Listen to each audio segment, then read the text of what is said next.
5, 4, 3, 2, 1, 0.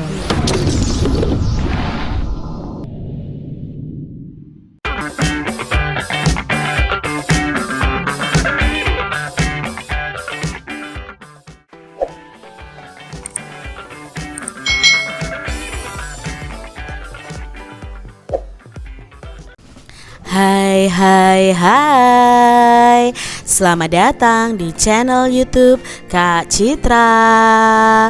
Apa kabar adik-adik semuanya? Kak Citra berharap kalian dalam keadaan yang baik, sehat, dan siap untuk belajar ya.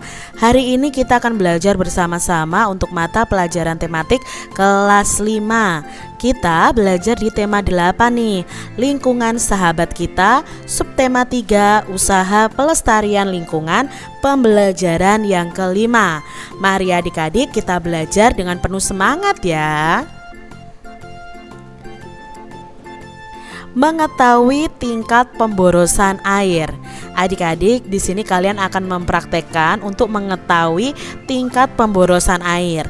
Yang pertama, sediakan dulu satu buah gelas, ukurannya kurang lebih 300 ml. Lalu yang kedua, bukalah keran air sekecil mungkin sehingga air hanya menetes perlahan-lahan. Apabila tidak ada keran air di sekolahmu, dapat diganti dengan penampungan air, misalnya ember atau kaleng bekas. Buatlah lubang kecil pada penampungan air itu. Kemudian isilah dengan air hingga penuh. Usahakan lubang itu cukup kecil sehingga air hanya keluar dengan menetes. Tampunglah tetesan air tersebut hingga gelasnya penuh.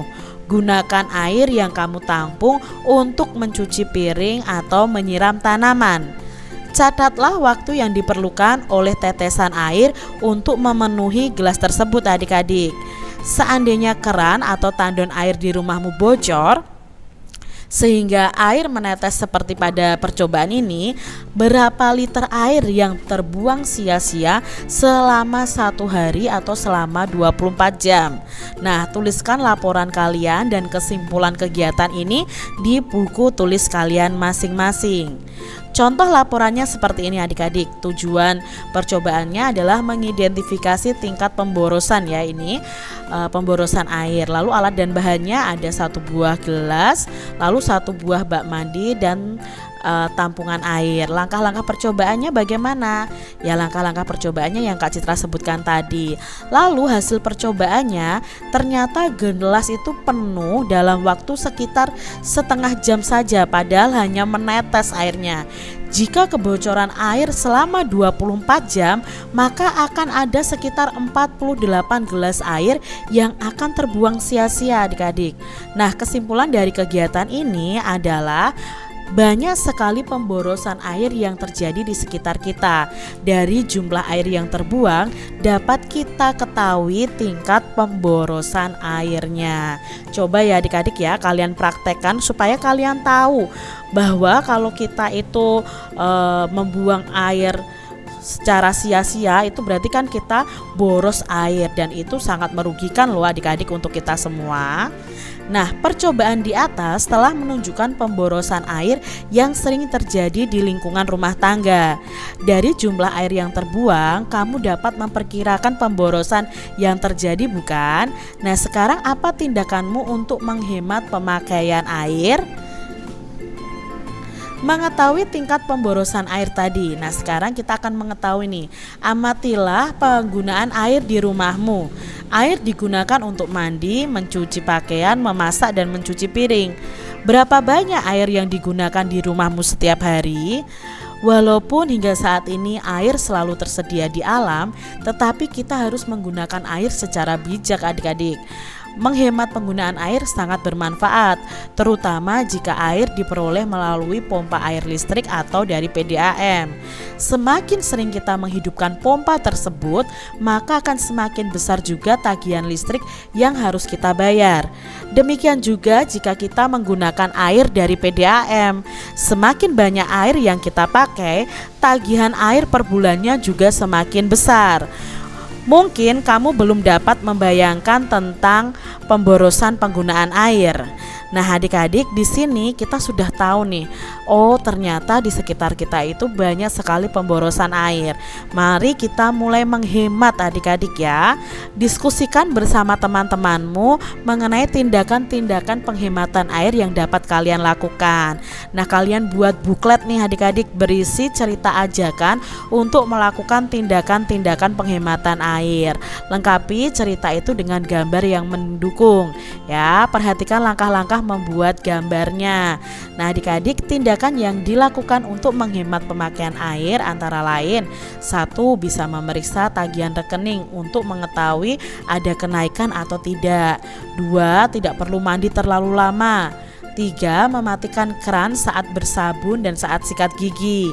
4. Mencuci baju saat mesin cucinya sudah penuh dengan cucian, tidak hanya 1-2 baju lalu mencucinya pakai mesin cuci adik-adik, itu boros listrik juga boros air adik-adik. Menutup keran dengan sempurna sehingga tidak ada air yang menetes. Menggunakan kembali air bekas cucian. Menggunakan tombol setengah siram pada kloset. Ini untuk kloset duduk ya adik-adik ya. Nah, kalian bisa membuat buklet ya. Buklet itu kan buku kecil ya, istilahnya seperti itu, dengan gambar-gambar seperti ini adik-adik. Mulailah menghemat air dengan cara yang mudah. Nah, nanti halaman pertama kalian buat gambarnya, ditempel, lalu diberi tulisan, oh untuk menghemat air periksa tagihan air ya.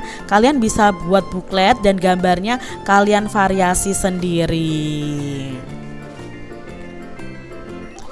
Langkah-langkah membuat gambar cerita nih adik-adik. Yang pertama, persiapan bahan dan alatnya. Jadi sebelum menyiapkan bahan dan alatnya, sebaiknya kamu tentukan dulu jenis teknik yang akan kamu gunakan. Apakah teknik basah atau teknik kering. Nah, setelah itu persiapkan alat dan bahannya. Kalau teknik basah otomatis kalian menggunakan cat air. Tapi kalau teknik kering kalian bisa menggunakan pensil warna maupun krayon adik-adik. Berikutnya, menentukan tema adik-adik. Nah, pemilihan tema akan menentukan gambar yang akan dibuat. Penentuan tema itu dapat dilakukan dengan melihat lingkungan sekitar atau pengalaman diri sendiri dan orang lain. Yang ketiga, langkahnya adalah pembuatan sketsa. Setelah menentukan tema, langkah selanjutnya yaitu kalian membuat sketsa.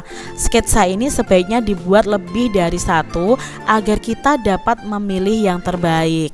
Nah, sketsa ini kalian gambar menggunakan pensil supaya mudah dihapus adik-adik. Langkah berikutnya adalah penyelesaian gambar. Nah, dari beberapa sketsa yang dibuat itu dapat dipilih satu yang menurutmu paling baik. Kemudian sempurnakan dengan menghapus garis-garis yang tidak perlu dan menambah garis atau coretan yang dirasa perlu agar gambar tampak lebih hidup adik-adik. Jika sudah mantap, warnailah gambarmu dengan rapi. Kamu dapat mewarnai dengan teknik basah atau dengan teknik kering. Nah, pewarnaan dengan teknik basah itu menggunakan cat air, cat minyak, dan tinta. Sebaliknya, pewarnaan dengan teknik kering itu menggunakan pensil warna, krayon, dan oil pastel. Demikian tadi adik-adik pembahasan kita di tema 8, subtema 3 pembelajaran yang kelima. Semoga video pembelajaran ini bermanfaat untuk adik-adik semuanya, dan sampai jumpa lagi di video pembelajaran Kak Citra selanjutnya. Tuhan memberkati. Jangan lupa tekan tombol subscribe, lalu tekan loncengnya, tekan juga tombol like, lalu share ke media sosial kalian. Jangan lupa untuk ikuti media sosial Kak Citra. Terima kasih.